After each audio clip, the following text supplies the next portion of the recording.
The live TV, सच सबसे आगे।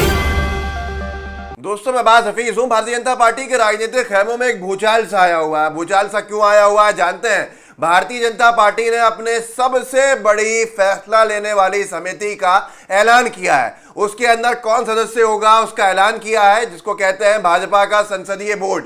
और भाजपा ने अपने संसदीय बोर्ड से दो बड़े दिग्गज नेताओं को निकाल के बाहर कर दिया है। दो बड़े नेताओं पर गाज गिरी है। जो नेता मोदी जी के टक्कर के नेता माने जाते थे, अब उनका नंबर आया है और उनको समिति से बाहर का रास्ता दिखाया गया है, जिसके ऊपर बहुत कुछ कहा जा रहा है। और यह भी कहा जा रहा है कि भारतीय जनता पार्टी में शायद सब कुछ ठीक नहीं है। एक एक करके उन नेताओं को बाहर किया जा रहा है जो प्रधानमंत्री पद के दावेदार हैं, या फिर कोई और वजह है। यह सवाल अपने आप में बहुत बड़ा है। आज तक ने लिखा है, बीजेपी में बड़ा बदलाव, नितिन गडकरी और शिवराज सिंह चौहान को संसदीय बोर्ड से हटाया गया।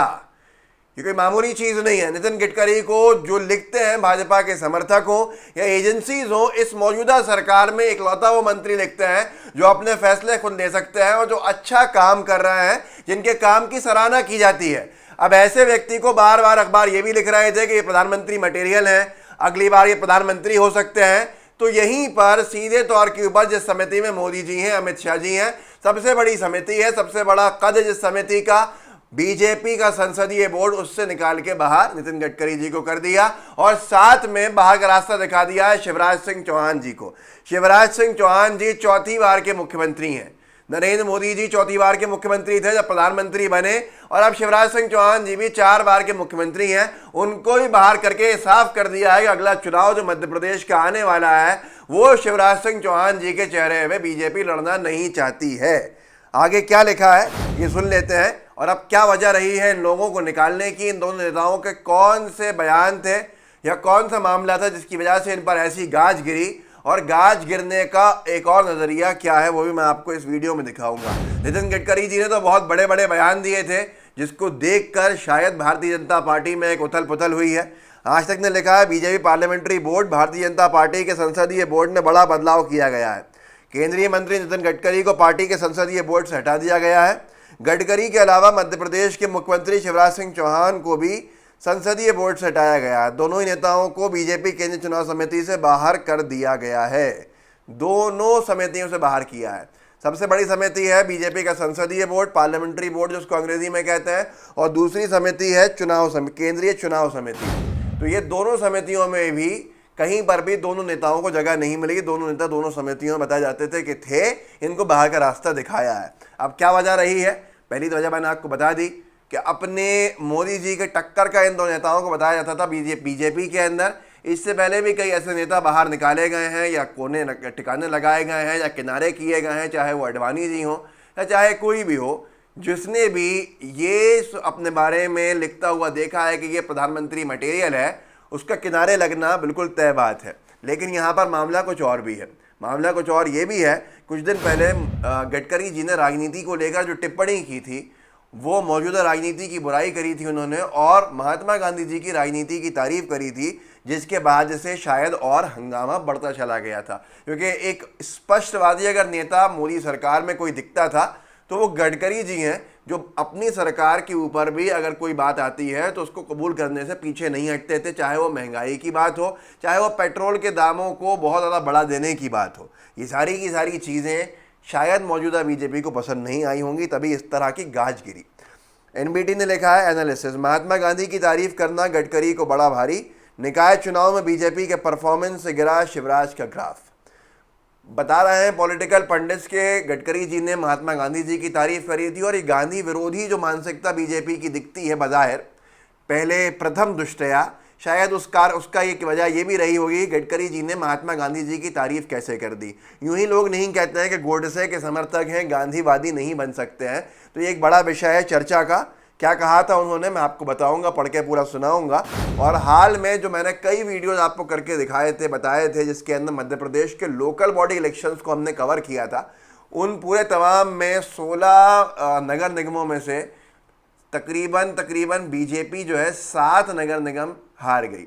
तो वो 7 नगर निगम का हारना भारतीय जनता पार्टी के लिए बहुत भारी पड़ा।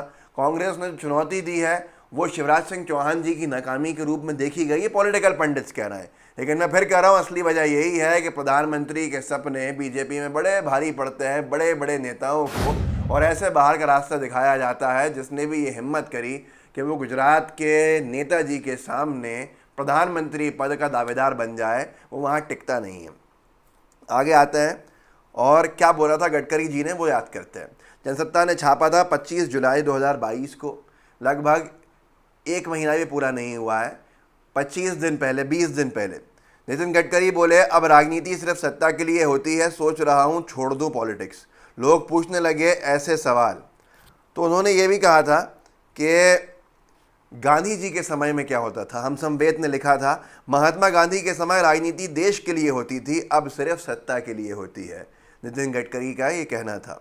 अगर ये कहा गया है तो ये किसके लिए कहा गया है? आज सत्ता के लिए कौन राजनीति कर रहा है, ये आप भी जानते हैं, मैं भी जानता हूँ, नितिन गडकरी जी भी जानते हैं, और हर कोई जानता है। तो ये चीज़ बीजेपी के अंदर जो लोग सत्ता के लिए राजनीति करते हैं उनको बड़ी भारी पड़ी, और फिर भारी भारी गाज जो है वो किस पे गिरी, ये आपके सामने है। महात्मा गांधी के समय राजनीति देश के लिए होती थी। मतलब महात्मा गांधी जी के समय राजनीति कौन करता था? नेहरू जी करते थे, मौलाना अबुल कलाम आज़ाद करते थे। बड़े खूबसूरत दौर था राजनीति का। गडकरी जी ने तारीफ़ करी और कहा कि मौजूदा दौर में सिर्फ सत्ता के लिए राजनीति होती है। ये भी कहा जा सकता है कि सब कुछ ठीक नहीं है बीजेपी के अंदर। ये भी कहा जा सकता है कि गडकरी जी, शिवराज सिंह चौहान जी और मोदी जी की अनबन है या बन नहीं रही है। जैसा गोदी मीडिया कांग्रेस के लिए और दूसरी पार्टीज़ के लिए कयास लगाती है, हम भी ऐसा कयास लगा सकते हैं, और लगाना भी चाहिए। जाहिर सी बात है, क्यों इतने बड़े नेताओं को बाहर का रास्ता दिखाया जाएगा? अब बीजेपी के हर अंधभक्त को सांप सूंघ जाएगा, उनके पास कोई जवाब नहीं होगा, क्योंकि मामला अब उनकी खुद की पार्टी का है जिसमें सब कुछ ठीक नहीं दिख रहा है। इससे पहले 2018 के जब चुनाव के परिणाम आए थे, 3 राज्यों में बीजेपी की सरकार हिंदी पट्टी में गिर गई थी। अमित शाह जी का पहला चुनाव था, अमित शाह जी की जिम्मेदारी बताई जाती थी कि लोग कहते थे अमित शाह जिम्मेदारी लेके इस्तीफा दे दें, लेकिन किसी के चेहरे पे कोई शिकन नहीं थी।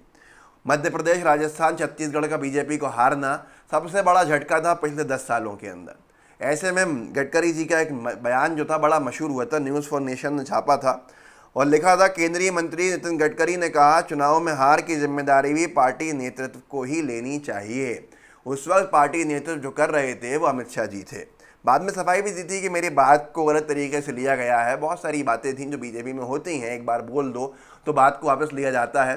वो सारी चीज़ें जनता को समझ में आती हैं कि क्या उसके पीछे सच्चाई है। अब इसके अलावा नागपुर के अंदर जब किसी कार्यक्रम में थे गडकरी साहब, कुछ दिन पहले की बात है, उन्होंने कहा था, उस पर लिखा था वेब दुनिया ने, नितिन गडकरी का बयान, पेट्रोल महंगा होने से जनता है नाराज़। नागपुर, पेट्रोल की बढ़ती कीमतों से आम जनता में हाहाकार मचा हुआ है। केंद्रीय मंत्री नितिन गडकरी ने भी माना कि पेट्रोल डीजल की बढ़ती कीमतों से जनता में नाराज़गी है। ये वेब दुनिया ने छापा था। अब ऐसे पूरे के पूरे जो हालात बने हैं कि 2 दिग्गज नेता बीजेपी के अपने ही पार्टी के सबसे बड़े बोर्ड और सबसे बड़े समिति से बाहर का रास्ता दिखाए गए हैं, और उन पर ऐसी गाज गिराई गई है कि इंडियन यूथ कांग्रेस ने मज़े लेते हुए लिखा है, दोनों की तस्वीर लगा के, गडकरी जी और शिवराज सिंह चौहान जी की, फर्स्ट बैच ऑफ अग्निवीर। ये अग्निवीर का पहला बैच है जिसकी सेवाएं उसके रिटायरमेंट से पहले ही ख़त्म कर दी गई हैं। इस वीडियो को आगे बढ़ाइएगा, लोगों को जागरूक कीजिएगा, लोगों को बताइएगा कि क्या बीजेपी में सब कुछ ठीक है या नहीं है। वो अपने आप से भी सवाल करें और गोदी मीडिया से भी सवाल करें। साथ में व्हाट्सएप ग्रुप्स होंगे, उनमें शेयर कीजिएगा इसके लिंक को, और लाइव टीवी को सब्सक्राइब ज़रूर कीजिएगा। जय हिंद, जय भारत। द लाइव टीवी, सच सबसे आगे।